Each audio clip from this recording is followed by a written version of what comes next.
il y a des gens dont la fréquentation est humiliante. Parce que ils vous montrent toujours ce que vous n'avez pas vu. Pourtant, vous avez des éléments, mais vous n'avez pas vu. Alors,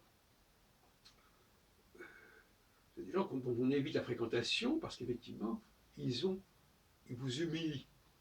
Non pas qu'ils veulent vous humilier, il ne s'agit pas de ça, mais leur façon d'être est humiliante, non pas parce qu'ils veulent vous humilier, mais parce que vous vous sentez humilié par leur supériorité.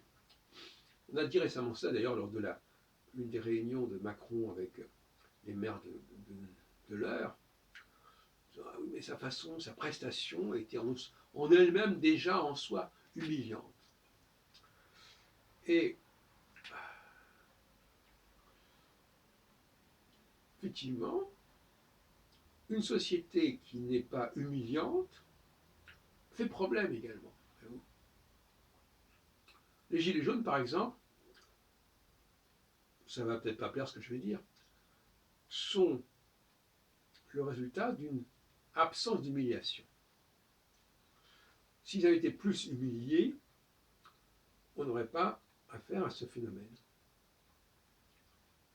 Une société qui n'humilie pas les gens d'en bas, eh bien, elle se condamne à subir tôt ou tard le phénomène gilet jaune ou quelque chose du même ordre.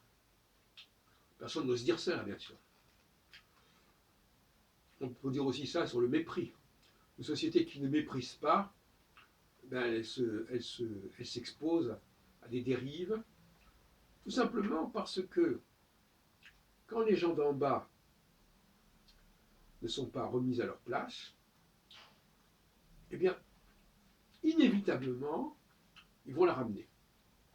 Inévitablement, ils se disent, ben, finalement, ceux d'en haut, ils n'ont pas grand-chose à nous apporter. Donc c'est un rapport de force qu'il est absolument fondamental de respecter et d'entretenir.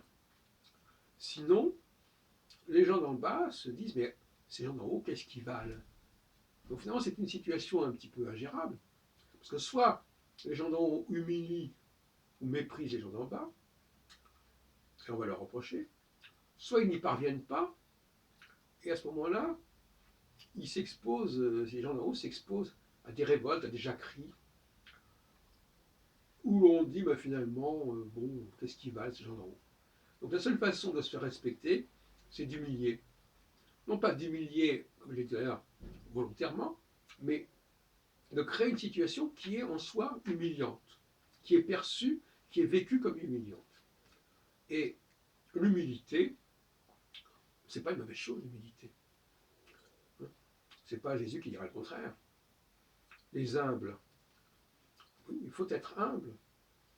Et quand les humbles, les gens qui sont d'en bas, ne sont pas assez humiliés, ne sont pas assez humbles, eh bien, on va vers des débordements, comme ceux des Gilets jaunes actuellement. C'est une leçon à retenir, et je pense qu'elle sera retenue.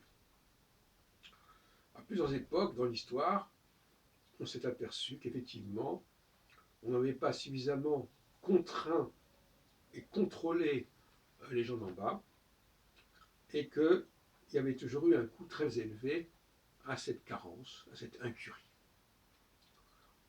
Donc, il faut bien comprendre aussi que l'humiliation, ce n'est pas le fait d'un grand nombre, pas du tout. Dénoncer les croyances populaires, dénoncer les erreurs populaires, ça peut être le fait de quelques-uns.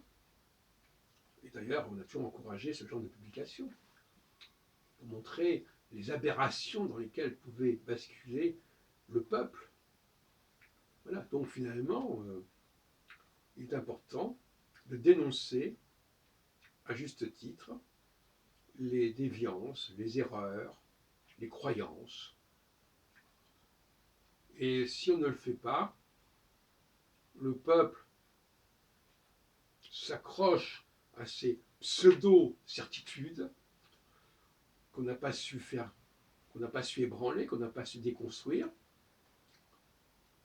et par conséquent, il a une certitude de son bon vouloir, de son bon savoir, qui est tout à fait dangereuse et qui le conduit à des excès, parce qu'il croit avoir la vérité. Il croit avoir la vérité parce qu'on ne lui a pas montré que cette vérité qu'il croyait avoir, elle est problématique, elle est douteuse.